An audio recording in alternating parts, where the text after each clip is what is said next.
Blog Talk Radio. Always look up, never give up, and you will reach your goals. You're important, you're more than enough. And here she is, your host for Rolling with the Diva, Sabrina Williams. Thank you. What's up, people? We are live from Las Vegas, Nevada, and today's show, we are talking about African Americans' mental health is real. Are you ready to ask for help? So today, after we play some music, we are going to come back and talk about that. But before we do that, we want to send a special shout out to Elations Radio and Magazine for being a supporter of Rolling with the Diva. I am very expressly thank you for Kimmy Kim, and we're going to ask for a special blessing for Kimmy Kim because she was diagnosed with breast cancer, but she's not claiming that, and she's truly, truly believing that God will heal her, and so we're all going to go with that. As Jeremiah 29:11 says, God knows the plans he has for you to prosper you and give you a hope in the future. So, with that being said, we are going to play one of my favorite artists, Dwayne Gott, and we'll be back in 3 minutes and 36 seconds.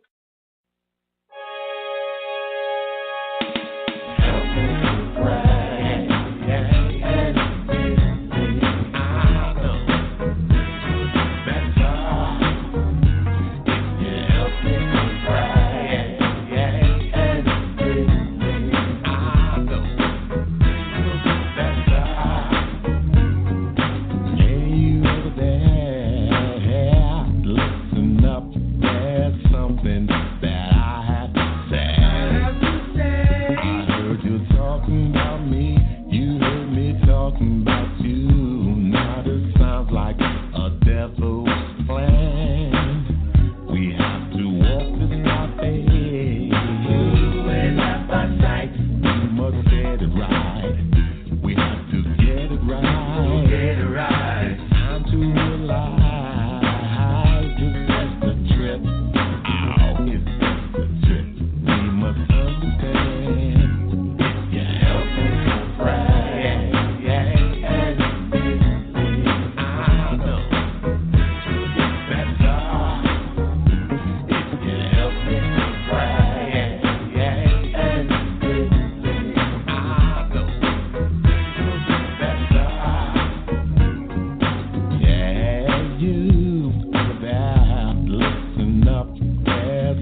Thank you.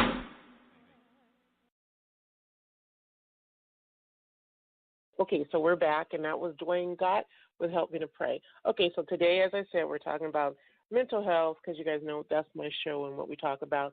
Today is sort of kind of one of those days, but today is actually interesting because today I was having a really bad day, so I had to ask for help. But hey, everybody has their moments. So why is it so hard? My mental health affects everybody. It really does. But why is it so difficult for African Americans to ask for help? I think that goes back to a lot of days, a lot of years, from way, you can go even before slavery, where we keep to ourselves. We're told to keep things silent, and then as slavery came along, there was who trust issues. But and this came from, which is a website that everybody should be able to use, and it's www.nam.org, and you can find the help there for mental illness and other suggestions. So the article from this, African Americans and Mental Health, says African Americans are no different when it comes to mental health. However, the concerns or experiences understand and cope may be different, and that could be same thing with Asian, with Hispanics, because we've been taught so many different cultures. Some share, some don't. And why does your mental health matter? Because you need a healthy mind, body, and spirit. And you guys know I always tell you all that. Healthy mind, body, and spirit, or you're not coping. What you eat actually affects you. What you think actually affects you, and actually exercise too. So today, because your brain can get sick. So if you feel that you have a loved one who might have mental health conditions, you need to know that that's a biological thing. They're not contagious. It's not your fault. It's not the family's fault. You just need to seek help and treatment. Anyone can develop a mental health problem. According to the Health and Human Services Office of Minority Health, African Americans are 20% more likely to experience serious mental health problems than the general population. Common mental health disorders among African Americans includes major depression, attention deficit disorder, people texting me, suicide, post-traumatic stress disorder, and which is a lot. Post-traumatic stress can be victims of violent crimes. African Americans also at a risk for developing mental health conditions because of extenuating factors such as homelessness, exposure to and violence. Issues to consider: lack of information. Sometimes all minorities or socials, like let's just say I was watching a show today, and this is actually true. I love the Discovery Channel, and they had what do you call it?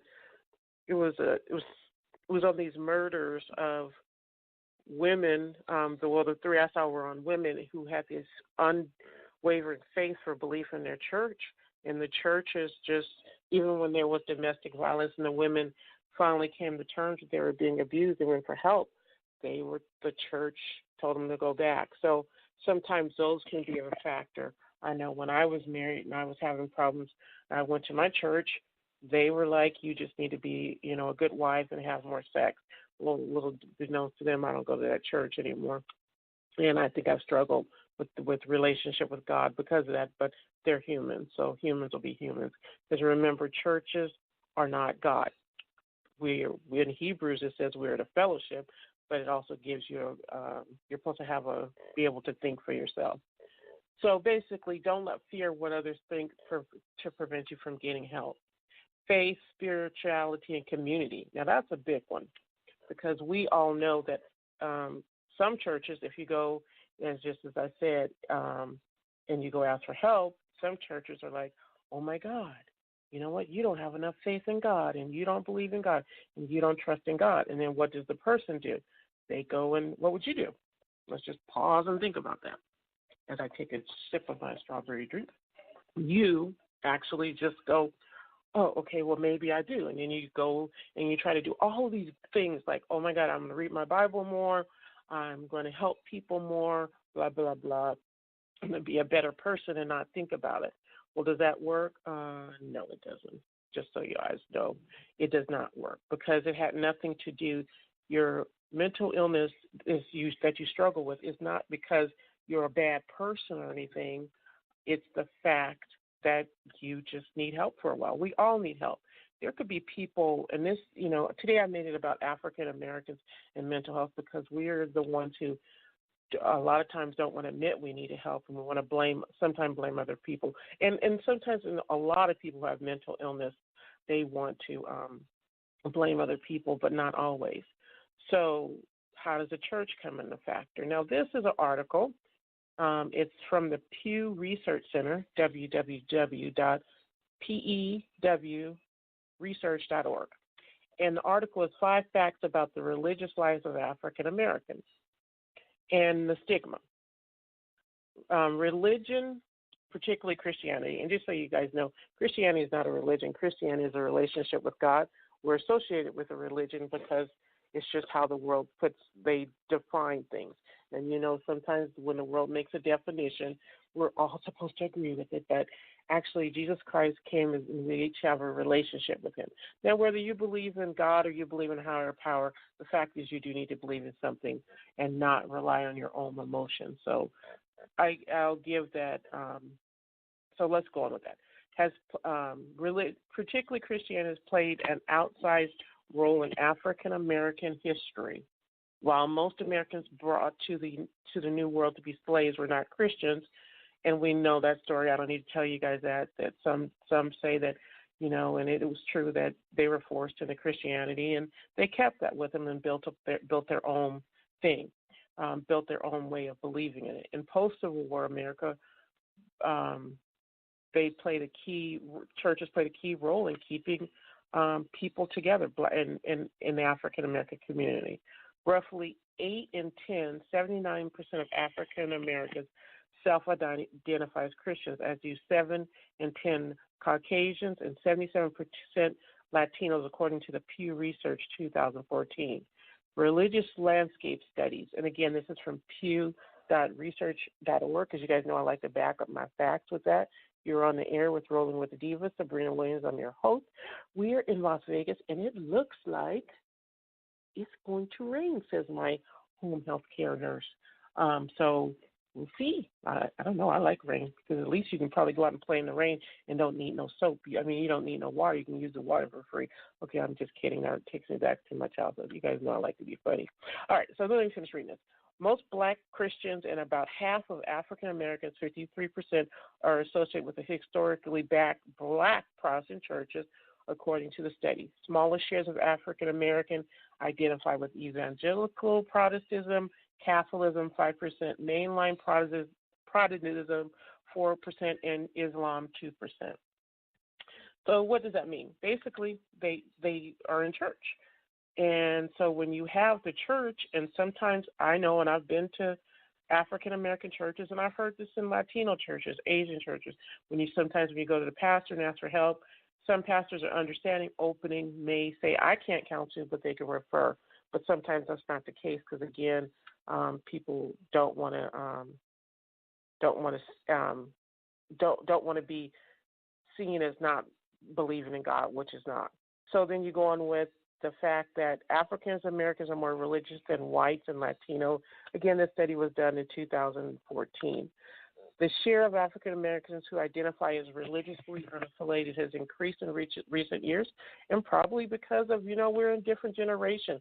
We are in a generation where most people don't take their Bible to church anymore. They take their cell phones, laptops or iPads, and they read off of there. So our relationship and our time has been taken up by that. Older African Americans are more likely than young adults to be associated with historically black Protestant churches. So basically, what is this all saying? that even though we identify more with believing in God or a religious organization, the fact is still we're struggling with getting help. So we're back to www.nam.org, NAMI, and in the African American community and spiritual beliefs tend to be great sources of strength and support. However, research studies have found that many African Americans rely on faith, family, and social communities for emotional support rather than turn to healthcare professionals. And sometimes it has to do with trust. So what can we do? What are the solutions? And we're going to talk about that when we come back, because we're going to play another one of my favorite songs by Nettie You Are. But before we do that, we're going to remind everybody that October is Domestic Violence Awareness Month, and it shouldn't just be in October. It should be something that we're aware about all year long.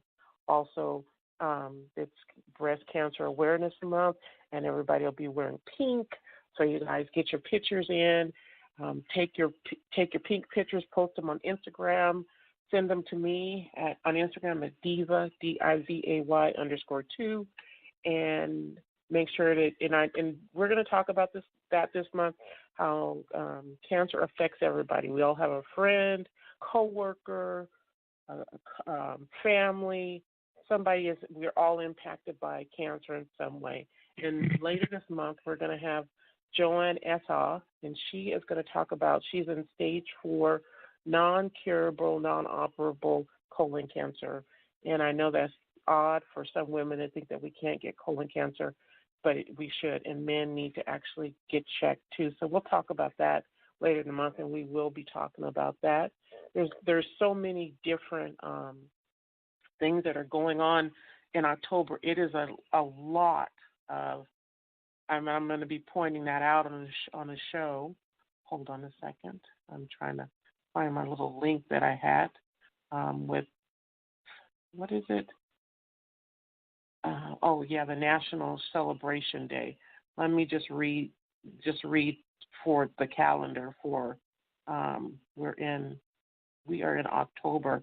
So check out all of these national, the October National Observance Month. Listen to this. National I'm Just Me Because Month. We're going to talk about that. Adopt a Shelter Dog. AIDS Awareness Month. This was by President Reagan. I don't know about the cheese. I really don't care if it's a cheese month. That's interesting, though. I do like brie cheese. Antidepressant Death Awareness Month. Bad Appreciation Month. They got to stop with that. Breast Cancer Awareness Month. Blindness Awareness Month. Caffeine Addiction Recovery Month. Okay, they need to just leave the caffeine alone. Celebrating the Bilingual Child Month. Children's Magazine Month. Church Library Month. Church Safety and Security Month. And that's a big one because we know the churches are shot up. So we're going to stop with that awareness.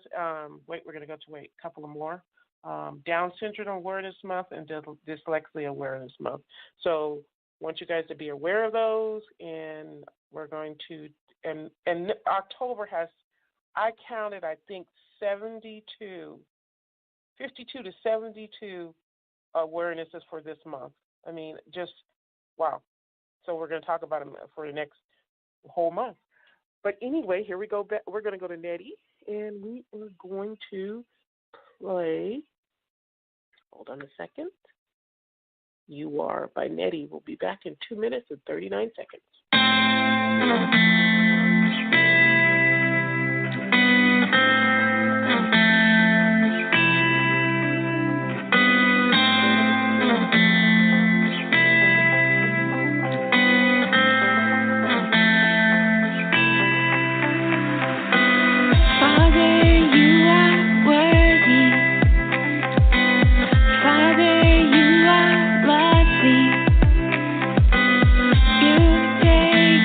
Me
Nettie. She was on here, I think, about 2 months ago, and she is an up-and-coming Christian artist, so I really love playing her song. So here we are. We're back to talking about African Americans getting help. And sometimes I think, in my own personal opinion, because I have done this, I think as a black person, not wanting to seek help means that you might be weak or, being judged by your family and, or sometimes being a weaker woman, but not always. That's not true. But in this article, one of the things I liked, it reluctant and inability to access mental health. About 1/4 of African Americans seek mental health care compared to 40% of Caucasians. Here's some reasons why. Distrust and mixed diagnosis, can't say that word. Historically, African Americans have been and continue to be negatively affected by prejudice and discrimination in the healthcare system.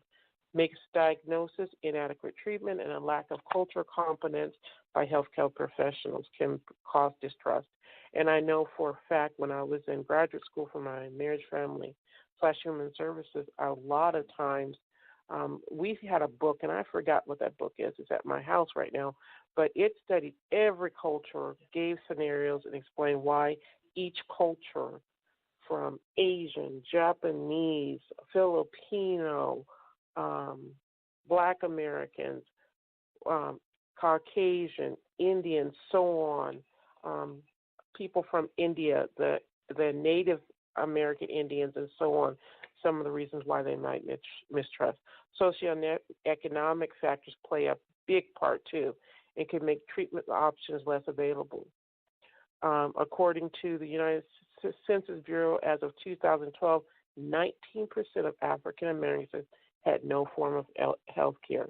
The Affordable Care Act is making it easier and more affordable to get insured. Medications. Some studies indicate African Americans metabolize many medications more slowly than the general population, yet are more likely to receive higher dosages. This may result in greater chance of negative side effects and decreased likelihood of sticking with the treatment, meaning that the side effects impact them more, and sometimes they may not go to the doctor and let the doctor know what's going on, or the psychiatrist, or the mental health provider.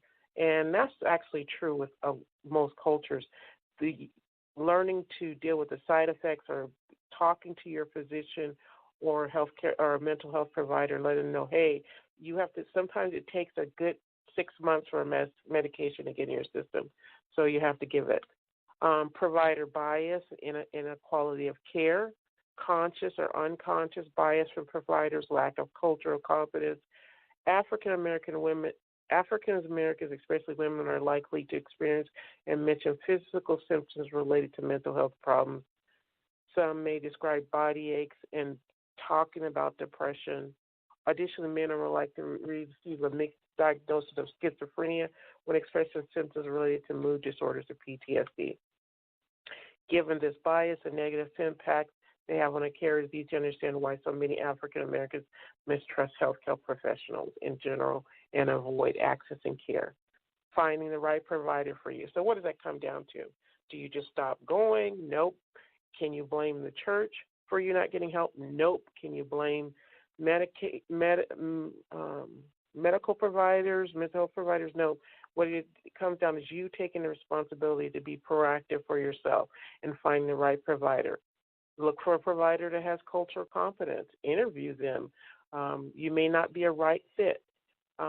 Question them about their beliefs and challenge them. If you don't feel comfortable when your gut is telling you something, then don't do it. Cultural competence is a doctor's ability to recognize and understand the role culture, yours and your doctor's, play in treatment and adapt to this reality to meet your needs. So if a doctor can't put aside what they culturally believe to help you, then that's not the doctor for you. And it'll show. You'll understand what I'm talking about. However, you can improve your odds of getting cultural sensitive care. Or we recommend going directly to a mental health professional because this is their area of expertise. If you don't feel comfortable right away, go to your primary doctor.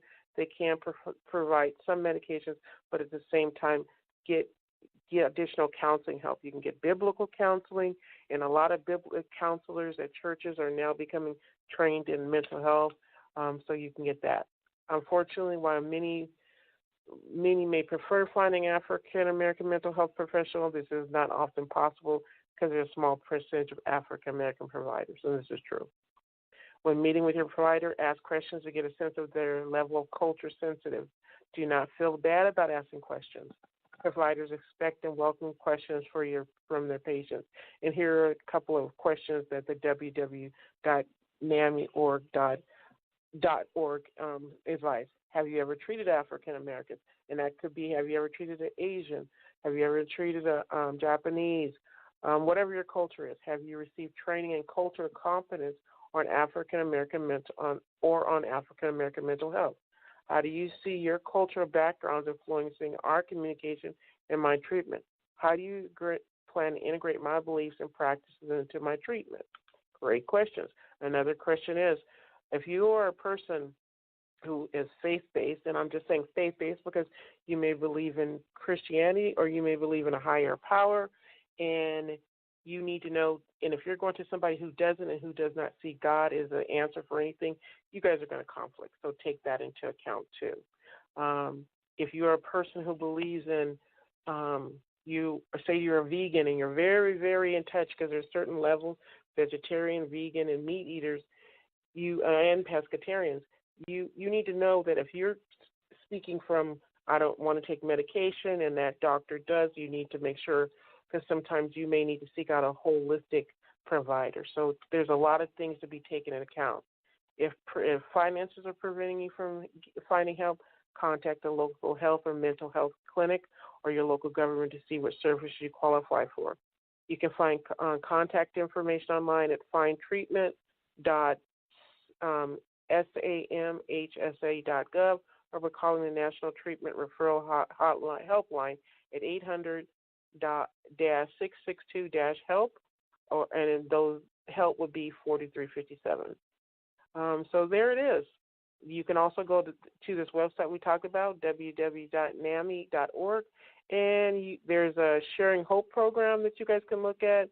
Sharing Hope is a hour-long program to increase mental health awareness in African Americans by sharing the present journeys to recover. So that's one thing that you can do. You can also talk to close friends, start a group, create your own support group. Get into exercise. Exercise, I'm going to tell you guys, is the number one thing that can help because your endorphins in your brain actually signal positive rewards to your whole mind, body, and spirit. So get that help. The signs and symptoms of different disorders display themselves differently, so don't self-diagnose. Avoid taking alcohol or other drugs, which is called self-medication. And just remember, you're important, you're valuable, and you're more than enough. And today's session was on African Americans, but you could be any person listening to this. Know you're special, know you're more than enough. And if you need help, seek them out and don't be afraid to ask for help. Now, if you, Monday through Friday, NAMI has a helpline, and it's 800-950-NAMI, and Monday through Friday, 10 a.m. to 6 p.m. Eastern Standard Time, or you can text in a crisis to NAMI, and then you text 741741. That's it, you guys. I hope you have a great rest of the week. Don't forget to tune in all week. We have some amazing, amazing shows that are going on. We have lots of good hosts coming up. Remember to follow Elations Radio because they are one of our great sponsors, and we love them. Kimmy Kim for being one of our sponsors. Hold on a second. I'm looking up the episodes that are going to be coming up, and they are bringing themselves up. Remember, if you have anything you want to talk about and don't want to call in or talk on the air, you can actually email me at cvwtdiva@gmail.com. All right, so we have some shows that are going to be coming up. and I'll be putting more shows in between the 9th and 11th, but on October 11th, using effective communication versus confrontation to get your wants and needs met. Radio personally, Althea Gibson is going to come and talk about her issues with domestic violence. Pastor Virginia Singleton is here, and she'll be giving us a word from the Bible. The 25th, Arthur Kimberly Snell, S-N-E-L-L, 1 Minute to Amazing, a Christian Guide to Yoga, and many more shows to come. My voice is going out. I love y'all. Have a good week. And remember, never be afraid to ask for help. Never be afraid to say what's going on with you. I had to do that today, and I'm very proud of myself. Y'all be blessed. Have a great week, and peace out. And we're going to go out with a song.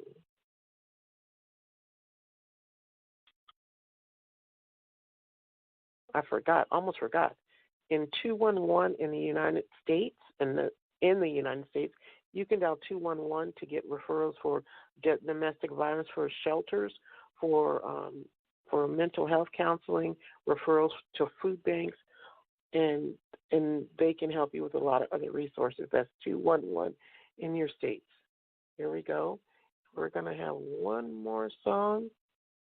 Who are we going to play? I'm looking at it, and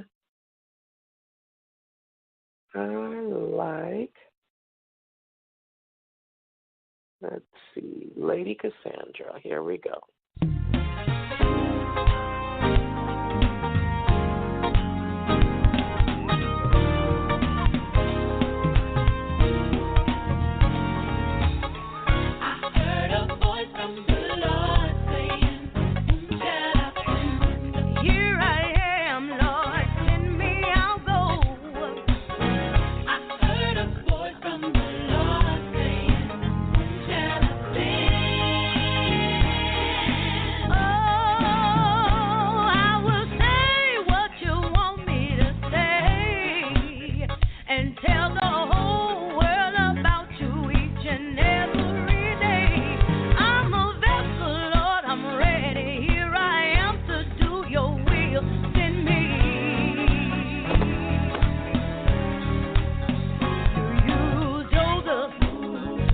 Tell men about dreams. You use Moses to lead the children of Israel. You brought the Hebrew boys out of the fiery furnace just to show the king that they would not bow. You brought Daniel out of the lion's den just to prove that you are.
Stand